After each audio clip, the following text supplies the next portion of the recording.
Seed libraries. What are they and why are they important? Watch well o'er your seed, things and children. Speak wisely to these our new children. Henceforth they shall be your first speakers and the peace making shields of your people. The seed holds life within its dry, hard shell. Seeds are our birthright as citizens of Earth. Each seed contains enough nutrients, water, and enzymes to last through dormancy to their first few days as a seedling as they are developing their root system. Humans and seeds evolve together. Seeds remind us of traditional values, sharing, nurturing, and celebration. Gardeners and farmers worldwide have been selecting and saving seeds since the beginning of agriculture. Plant selection by gardeners and farmers continue to be vital for conserving genetic resources for producing crop varieties best suited for local needs. This is Dr. Sogeldin, former Vice President of the World Bank, an agricultural scientist and Director General of Alexandria, Egypt's new library. His list of accomplishments are many. He has 40 PhDs. However, his major concern is plants. He says, we need to protect plants for future generations. Conserving genetic resources is a challenge for all humanity. Without genetic resources from plants, we lose one of our greatest tools to alleviate poverty, fight disease, and protect the environment. Dr. Vandana Shiva spoke at Northern New Mexico College a few years ago at a seed conference there. Her PhD is in metaphysical physics. She is the director of the Research Foundation for Science, Technology, and Natural Resource Policy. She has fought for changes in the practice and paradigms of agriculture and food, and is a leader in the regenerative agricultural movement. In 1987, Dr. Shiva founded Navanadaya, a global seed bank. There are many reasons for a seed library. We are in danger of losing much of our agricultural diversity. Over 10,000 plant species have been used for human food and medicine. As late as the 1900s, food was provided by as many as 1,500 different species. Today, there are no more than 150 cultivated species that are providing 90% of the world's food.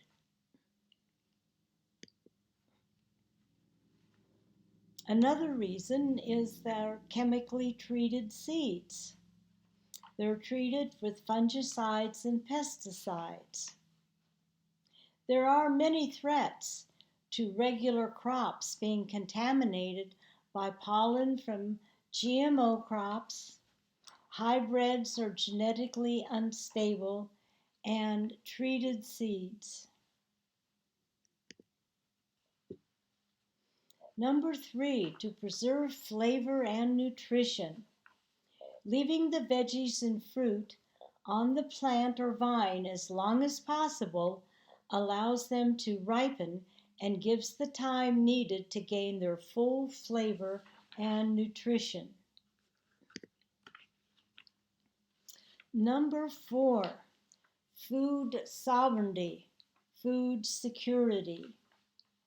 Henry Kissinger said, "Control politics and you control governments. Control the food supply and you control people. Whoever owns the seeds controls the food supply." Number 5, save money. Borrow the seeds from your library for free. Plant and harvest and return. No buying your veggies at inflated prices. No transportation cost. No plastic packaging. And hopefully no waste. Seeds that are adapted to local soil and climate are a source of survival. These are land-raised chili seeds from northern New Mexico. They're from Tezuque Pueblo. And your garden will attract beneficial insects.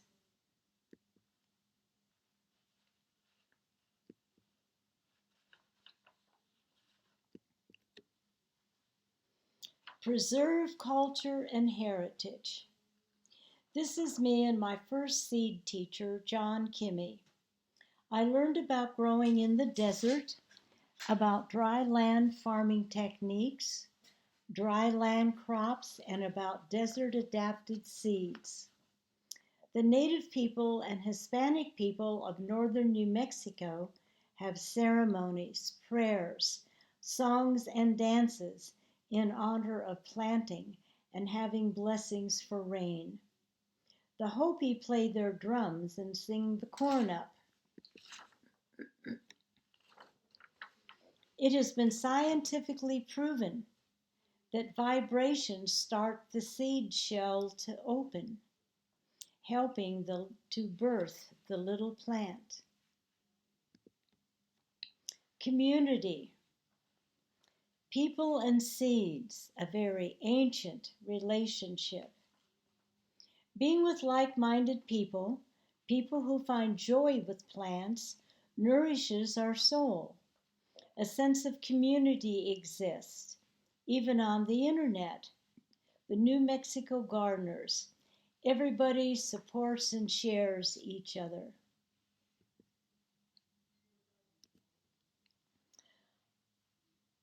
By growing a plant from seed, we become one with the cycles of life, grow more attuned to the world around us, and gain a deeper understanding of our place in the web of life. There is a movement across the planet to save the seeds.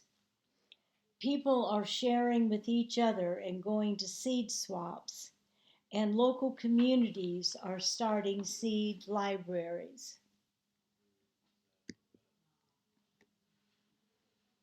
The seed swap or the seed exchange, there is no commitment to grow the seeds. Seeds may or may not be planted.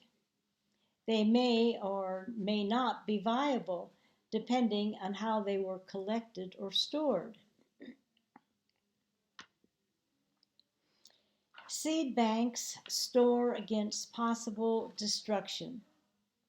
The intent of a seed bank is to store seeds against possible destruction and to maintain biodiversity, which is endangered.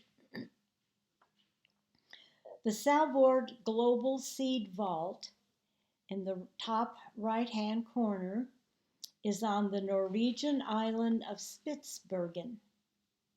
They have seed duplicates from all gene banks and participating countries to ensure the world's food supply. They supply seeds when seeds are lost due to natural disasters, human conflicts, changing policies, changing weather patterns. Changing weather patterns cause changes in the growing seasons and the environment, and are impacting our ability to survive. The temperature in the vault is kept at a constant minus 18 degrees centigrade. However, with the global warming, there has been melting around the facility, and diversion trenches have had to be constructed, along with some other improvements. The Tezuki Farm and Seed Bank in the lower corner is located on the Tezuki Pueblo. They have an underground facility built in the fashion of the Taos tire tradition, earth-based. Their underground facility maintains a constant temperature and humidity. These are just two examples of seed banks. There are seed banks across the planet. One of these was founded by Dr. Ismail Serogeldin. He launched a program to provide seeds to Rwanda. After the Civil War and ethnic genocide, the country was devastated and faced mass famine. The starving people ate the seed supply. They were supplied with 30 tons of seed from various plant species best adapted to the diverse Rwandan environment. This quote from William Scowcroft, the Deputy Director General of the International Center for Tropical Agriculture in Colombia, talks about local seeds, adapting, landrace, and how important it is to food security. He says, "It is not good enough to provide farmers with just any seed. Rwandan farmers need the kind of seed they had before, that are suited to their soil, their climate, which resist local pests and plant diseases, that taste like the foods they are used to eating."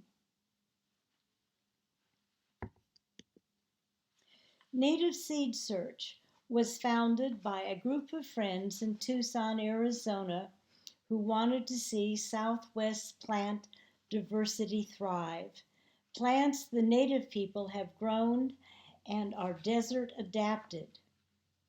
Seeds are free to native people, and they give seed grants to help start seed libraries.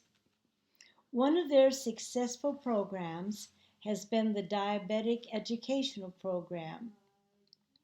They have grown to have a seed bank, grow out farm, retail store, catalog, and seed library, plus they continue their education and outreach programs.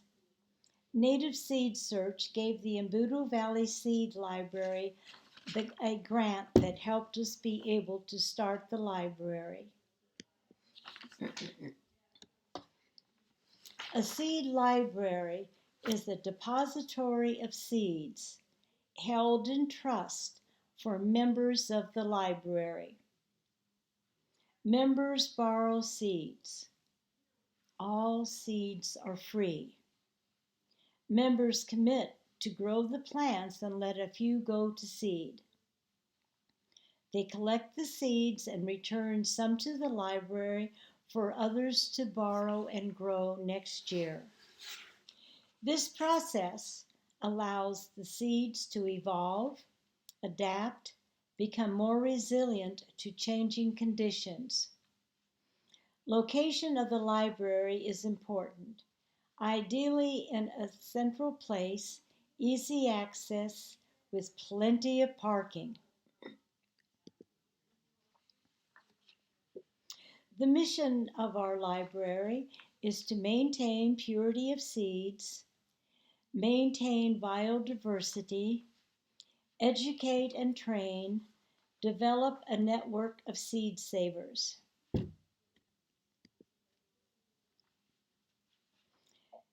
At the Embudo Valley Seed Library, we try our best and do our best to ensure the quality of our seed using best practices in inventory care and labeling.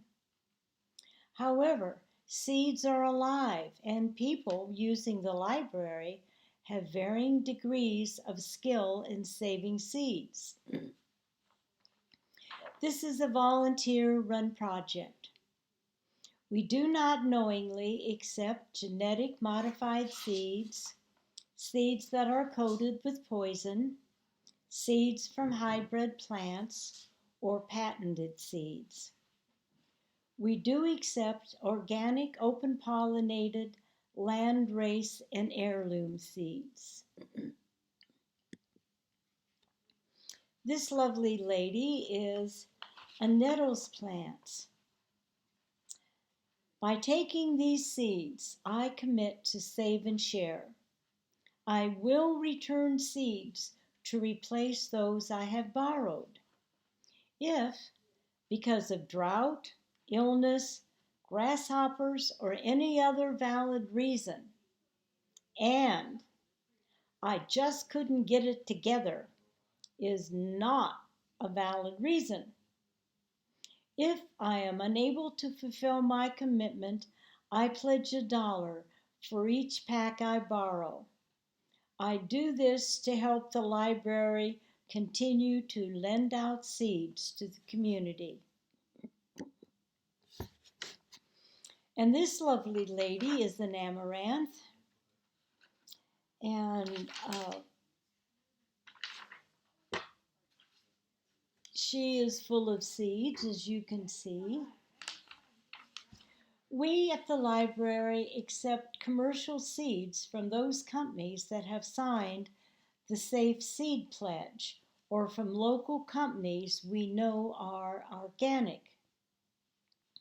For the benefit of all gardeners and farmers and consumers who want an alternative, we pledge that we do not knowingly buy, sell, or trade with genetically engineered seeds or plants. In 1999, High Mowing Organics and Johnny's Selected Seeds were two of the first seed companies to sign this pledge. The pledge recognizes the biological risk, economic, political, and cultural threats of GMO seeds.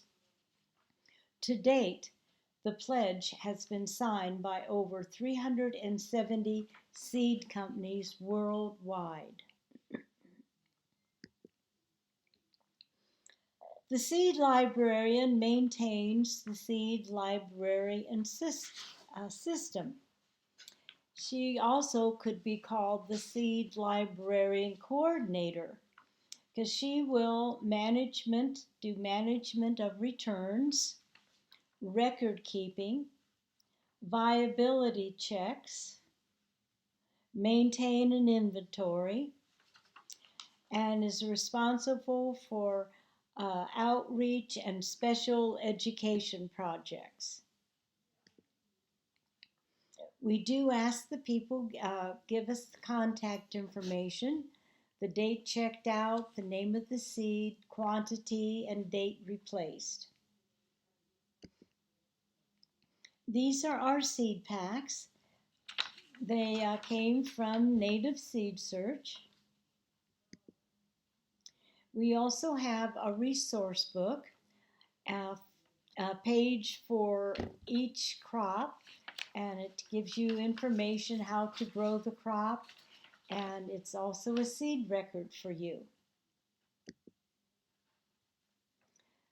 We have had various presentations at the library. This one was choosing seeds to save, harvesting and cleaning seeds. We also feature media, videos, and we have had people from our community come and speak.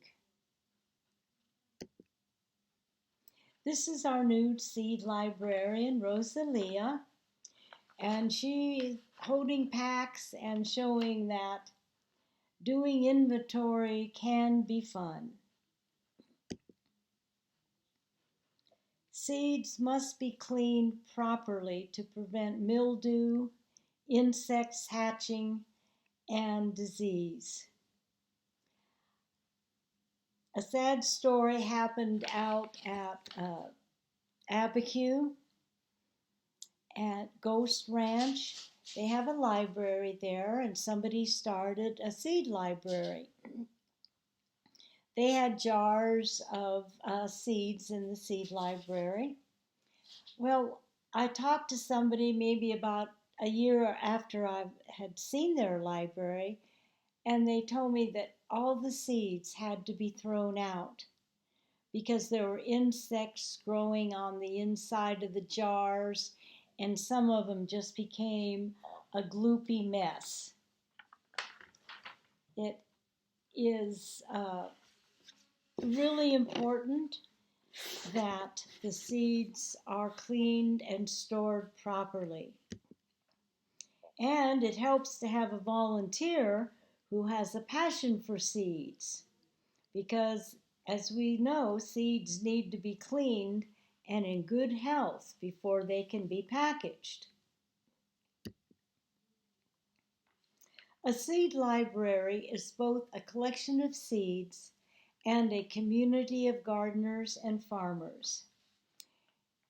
In early 2014, friends Bill McDorman, Belle Starr, former co-directors of Native Seed Search, and John Casia, manager of the Wood River Seed Library, had ideas that developed into the Rocky Mountain Seed Alliance.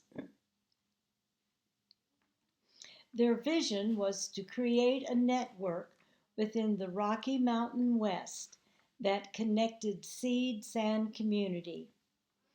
They are dedicated to strengthening seed and food security in our region. They have seed conferences, seed and grain school, different grow out programs, and the seed stewardship program. The main purpose of a seed library is the preservation of the relationship between the crops, the plants, and the community. Being grown out in a changing New Mexico climate, the crop can adapt and develop to the changes. It is important to ensure the survival and growth of our ecological plant heritage. A seed library reinforces and encourages through the power of community the preservation and growth of natural biodiversity. So, what is the best way to save a seed? The best way to save a seed is to grow it. Senor Esteban Arellano was my teacher and mentor in northern New Mexico agricultural techniques. He will be remembered as farmer, mayordomo paciente, scholar, author, and teacher. We thank you, Senor.